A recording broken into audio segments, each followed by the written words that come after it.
For today's video, syempre galing na kami nito sa Sumban. Then dumaan kami dito sa Fresh Option dahil mamimili nga daw yung isa namin sa kasama sa Sumba. Pero ako hindi ako mamimili. Mag window shop lang kami. So ayan, sumasayaw-sayaw pa nga dito si ate. Mukhang hindi pa siya napagod doon sa Sumba namin sa kabila. Pero ayan, mamimili sila dito dahil mamayang hapon meron kaming party, anong tawag nun. So, magse-celebrate kami mamaya ng Happy Father's Day, Independence Day, parang ganon. So, Friday ngayon. So, Friday tong video natin. Pero ngayon ko lang siya na-edit dahil hindi ako makapag-focus dahil sobrang daming pumapasok sa utak ko ngayon. So, sabi ko magba-vlog na lang ako para ma-divert ko yung isip ko. So ayan, sila nga busy dito namimili. So ako nagche-check lang talaga ako ng mga prices. At syempre sa mga ganitong bilihan medyo mataas talaga yung price dahil syempre ito ay nasa loob ng subdivision at sa exclusive subdivision pa. So automatic medyo may kamahalan yung presyo.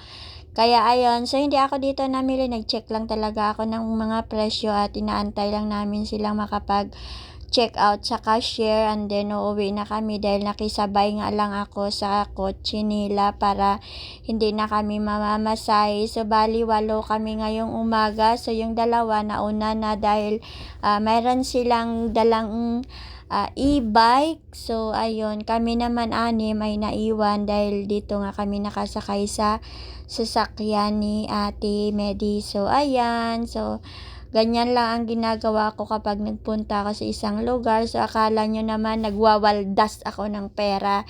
Hindi ako nagwawaldas ng pera dito. So ayan, hindi nga ako namili dito kasi medyo pricey, parang SM Superstore din ang mga prices dito. So ayan, nagtingin-tingin lang talaga ako dito. And then syempre uuwi na kami. And then paglabas ko nga ng Fresh Option, may nakita akong magandang bahay at sabi ko nga super yaman siguro ang may-ari ng mga bahay na to kasi ang lalaki at 'di ba? Siguro ang ganda-ganda sa pakiramdam kapag nakatira ka sa malaking bahay tapos marami ka pang pera. So 'di ba, at least alam nyo na, ako kasi naku-curious ako sa mga buhay ng mga mayayaman. Kasi tayo simpleng mamumugon lang. So ayan nga, nandito na kami sa sasakyan ni Ate M. O diba, free ride kami ngayon, free Zumba at saka tawag nun, free pagkain pa. Lahat ng free ngayon na sa amin na kaya super blessed kami ngayon. So ayan, nandito kami ngayon sa loob ng sasakyan and then syempre pauwi na kami nito dahil nakapamalingki na nga. And then ayan, nandito ako sa loob dahil ako yung pinakamaliit, so nag-iisa lang ako dito sa likod. And then bumaba nito si Ate M at namili siya dyan ng mga prutas at kung ano-ano pa dyan kasi nga doon sa tinitirhan namin sobrang layo ng bilihan, so para hindi na siya mamamalingki dumaan na siya dito. So ayan. So ngayon sabi ko sa inyo hapon na. So ayan, yung iba kanina na malengke, bumili sila ng karne, nagbili sila ng isda, nagbili sila ng mga dapat nilang lutuin. So ako dahil tamad ako yung pinakatamad sa grupo. So lagi lang ako mag-aambag ng soft drinks. Minsan wala akong ambag, makikikain lang ako, ganun. So ayan, nagluto sila dito and then nakatulog nga ako nito. Nagtanong nga sa akin tong kasama ko kung mayroon akong foil. Pero nagising ako mag-alas 4 na at saka yung foil ko naman natira, parang hindi naman magkasya sa isang isda. So ayan, lumabas ako at bumili ako ng uling kasi nga baka kulang yung uling namin at Maria Josep. Ang uling dito sa amin ay tag 20 ang isang balot. So ayun, wala tayong magawa dahil nakatira tayo dito sa lugar na kung saan mahal ang lahat, 'di ba? At saka dumating na dito yung isa pa naming kasama sa Sumba at dito na din niya niluto yung kanyang barbecue. So ayan, balak niya pang umuwi dapat pero sabi namin diyan na niya lutuin kasi sayang naman, marami pa naman ding uling. At syempre para isa na lang kasi kung uwi siya, 'di ba, magpapasiga pa siya. So ayan, habang nag-iiyaw-iyaw nga nito ay nagkukwentuhan. So pagkatapos nila nitong ihaw ng baboy, manok at isda na yan. So ayan, kasi nga Meron talaga kaming kasama na masarap magluto, ma-idea ba siya kung paano niya gagawin. So, ayan. So, hindi ko talaga nakaraan, hindi ako nakasali ng update nila. Basta lang ako minsan, tawag na sumusulpot sa grupo kapag wala akong masyadong isipin. Kasi 'di ba, kahit nga si wala akong batang maliit, sa totoo lang, daig ko pa yung may alaga akong 1 dosenang batang maliit. So, sobrang stress ako minsan kung hindi nyo lang maitatanong. Pero, ang nakikita lang ng tao sa akin ay, ayun, masayahin ako, ayun, nag-jolly ako, ayun, madaldal ako, ayun, kalog ako. Pero, siyempre, sabi ko sa inyo, ang mga tao na masaya sa social media ay hindi Yan. masaya sa totoong buhay. Pupunta ka ng party, baon ko suka ulit. Yan. Ooh. Ha?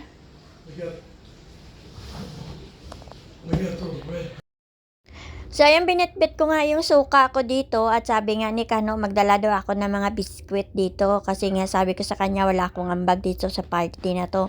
Sabi kong ganun sa kanya. So, nagdala ako dito ng suka. So, ayan, mayroon na dito kaming mga baso. Ayan, nagdadatingan na rin yung mga kasama namin. May dala na rin si Chat na microphone, soft drinks. Tapos, ayan, inaantay nga namin dito dumating pa yung iba namin kasama kasi biglang umulan. Tapos, syempre, alam nyo yon, kami lang kasing magkakasama sa Zumba. Alam nyo ba, kung hindi nag-open yung Zumba dito, hindi ko nakilala tong mga kapitbahay ko kasi lagi lang naman ako sa loob ng bahay.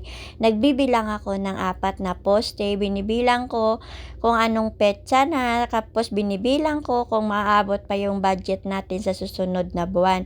So, nang nag-open ang Zumba dito last year, so, ayun, nagsali ako sa Zumba. So, ayan, medyo may nakilala na akong kapitbahay kasi dito, kapag ganyan, minsan magkakasalubong lang kayo, hindi mo kilala, pero magkatabi lang pala ang bahay nyo, di ba?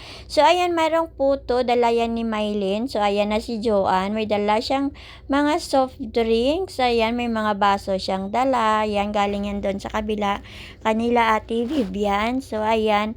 So, konti pa yung iniintay namin. Sino pa ba yung iniintay namin? Si Ate Vivian na lang siguro yung iniintay namin. Tapos makaumpisa na kami ng pare-pare. O ayan, ito pala si Ate Maggie. May dala din siyang isang malaking pansit.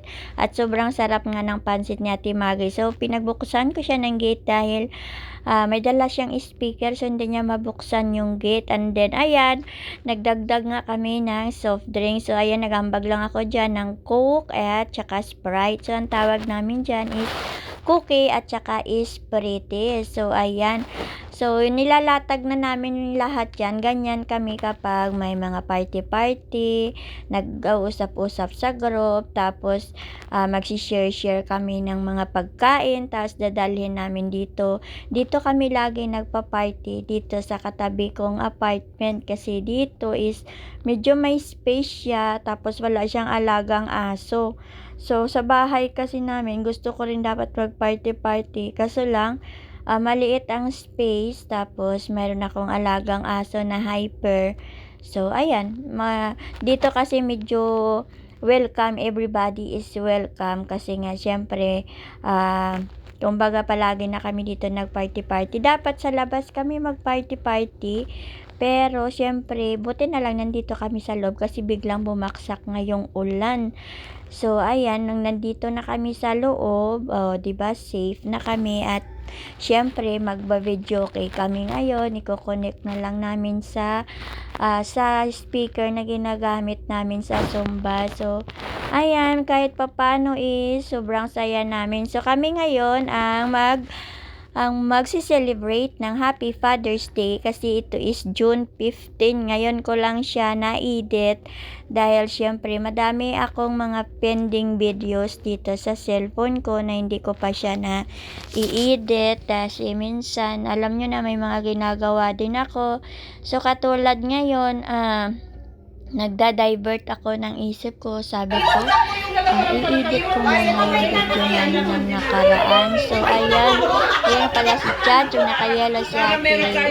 si Ating Lot, tapos yung isang nakaitim, si Ate M, tapos yung naka-white, si Mylene, tapos yung isa, si Joanne, tapos yung naka-red ay yung may-ari ng bahay, si Charina.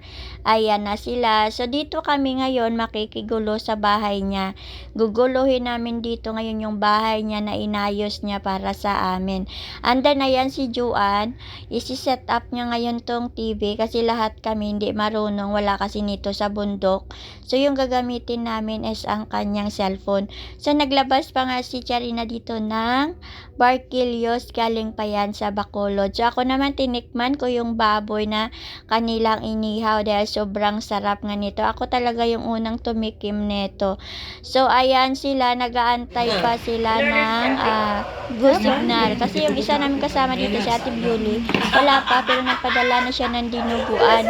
So, ayan talaga yung unang-unang naubos yung dinuguan dyan. Nilantakan talaga namin yan. So, kompleto yung aming lamesa ngayon dahil nagsaing ni Charina, may iniyaw na baboy, may isda, may pansit, may dinuguan, may puto, may mani, may soft drinks. Tapos may mga baon sila dito ng mga kani-kanyang inumin. So, ayan si Ate Vivian, inaantay pa namin kasi medyo na-late siya ng konti kasi mayroon siyang tindahan. Siguro, inasikaso niya pa yung bago iwanan. So, ayan, habang siniset up to ni Joanne, ang aming video ay syempre, ayan, dumating na rin si Ate Vivian at dumating ulit si Ate Maggie kasi nga may binili silang, ewan ko dito, mojito ba yan? So, ayan. So, hindi ako pwede mag-inom ng mga ganito kasi makainom lang ako niyan. Parang pakiramdam ko nagdodoble-doble na yung letra. Pero, syempre, sabi nga nila, mahina yung alcoholic tolerance ko kasi sabi ko nga, dati kasi alam nyo, ng mga nasa age of 20 ako, nakainom ako, tapos nakatulog ako sa loob ng CR, kaya sinasabi ko sa kanila, ayoko na kasi baka mamaya matulugan ako kung saan-saan, diba? So, ayan, may mga dala pa silang mga piwi, diba? Ang dami naming pagkain, at ngayon, is nagdadasal na dito si Ate Maggie. So, ayan, napatawa pa nga siya ng kaunti dito, pero tuloy na tuloy pa rin yung prayer namin, kasi nga, syempre, kailangan namin pray bago kami kumain, and then kahit sa magsumba kami, nagpi-pray din talaga kami. So, ayan, kompleto na yung mesa namin, kompleto na kaming lahat at ready to attack na. Pero, syempre, bago kami kumain, may mga picture, may selfie. Yung soy sauce, hot So, sauce, ayan, yan. hindi ko mauubos-ubos to upload ang video kasi kung sabi ko sa inyo siguro, Masarap yun, yan 40 ang minutes binibili lang ko. to inaabot ng aking video na to. So, mayroon pa tong part ito. So, hindi ko Mahal alam kaya- kung may upload ko or baka sa YouTube ko siya may upload or whatever.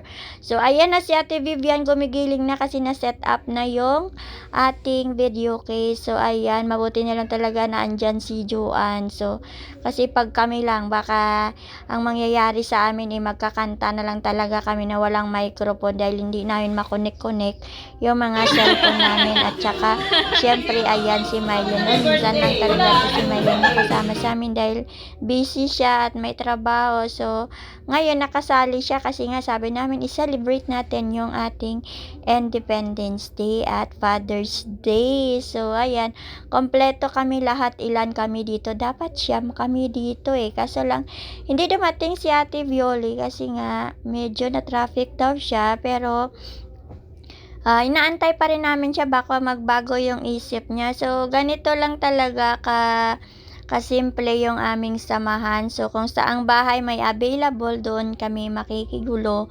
At saka kung sino pwedeng pumunta. So, meron pa kaming kasamahan dito na hindi nakapunta, si Ate Mian. So, yan lang muna. Bye-bye!